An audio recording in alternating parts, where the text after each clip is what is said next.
Well, here we are with Coach West again. About halfway through the season, Coach West, and it's kind of been a funny year. I haven't seen you guys at home here for over a month, actually, almost a month, and getting ready to open a big homestand. Lots happened since y'all left here at the beginning part of December. First 12 games or so, just kind of give us a quick overview of some things you've seen and been pleased with, and been getting ready for the rest of the season here as we get ready to kick off all ASC East. Just kind of give us kind of an overview of where we are right now. Well, I think let's start with right before Christmas break. We played really, really well and really hard, 3 games in a row, right before we went on the holiday. And of course, won them all. Defense was playing well.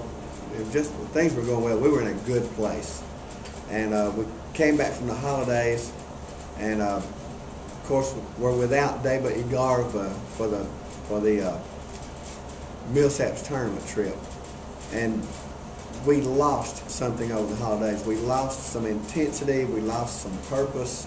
We did not come back and play poorly.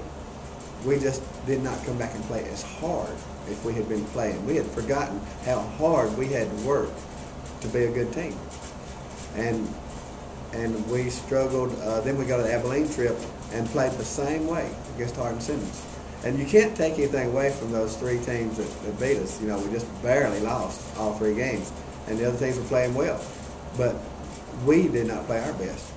And so we refocused and played very hard against McMurray. Well, McMurray is a lot better team than those other 3 that beat us. So we lost again. And so yesterday, the team had a great practice. And so it looks like the Tigers are refocused. Looks like they're playing with a sense of purpose. They know what's at stake. They know what their mistakes were. And I think we're ready to go again. Well, things could have been worse. I mean, you come out of the ASC West part of the schedule, 4-4. All 4 of those wins coming at home, impressive wins at home. The good thing about that is going into starting Thursday, you got 5 straight home games. Pretty much the rest of January, you're going to be here at home. Starting with UT Dallas. Tell us a little bit about UT Dallas, obviously defending conference champ. Appear to have another really, really solid team this year. Just tell us a little bit about them getting ready for them Thursday night.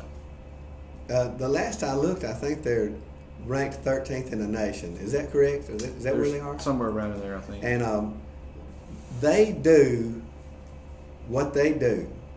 They do their action. They run their action probably as well as anybody in the country. You have to play well, and you have to play hard, and you have to be efficient to beat them. They have just, and they're not great talent-wise. They're just good, but they are great execution-wise in what they do. And we have had success against them in the House of Blues in the past, and we've got a team that we think we can have success against them again this season. There's just so little difference between the top teams and the bottom teams, and we were hoping, last week to flip the bracket and flip the standings, so to speak. But Laterno did, but we did not. Mississippi was at the top of the standings and lost both games. We're going to try to put UT Dallas on a losing streak. Boy, they're good. I have great respect for them, well coached. The kids are just solid and good. But I believe we're ready, to challenge. And we really have no choice. If our goal is to win the East Division, and this Thursday is a must-win game if we want to be East Division champions. Getting them here, you say must-win game. How big of must-win games in light of the fact that the conference is so level, played out, one of those kind of who plays best on any given night? How important is that, or at least over the next couple of weeks, getting all these games here at home? I mean, we really have a chance to build some momentum at this point in the year. And that's what I was looking at from our standpoint only.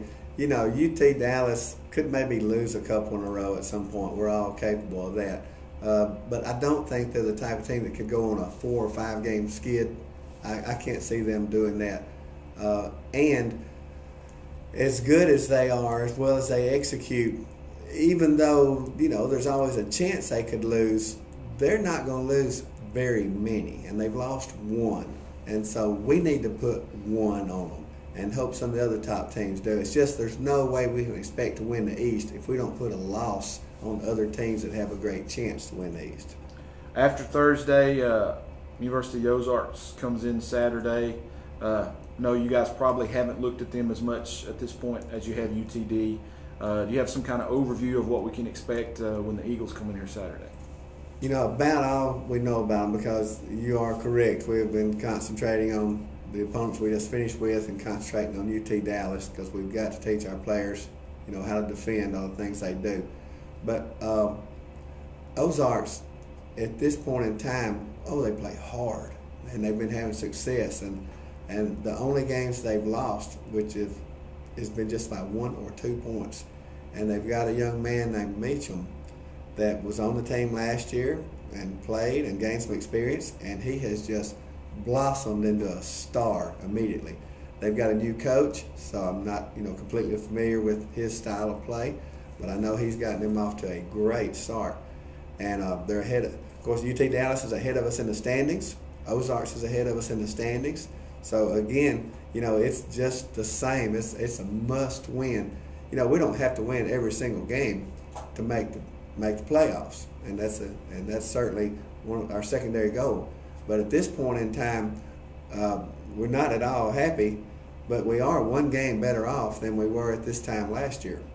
And so we only came up barely one game short last year. So there's no reason to lose hope. It's just, I just think the opportunity is still there for us to finish, first or second in the conference. Instead of, you don't want to be fourth. You're going to be drawing Matt Murray or Mary Hardin Baylor on their home court, first round of the tournament. And that puts you at a disadvantage right there. So it's critical, but Ozarks is going to play hard. And right now they have the young man that arguably may be the very best player in the conference. So it'll be interesting.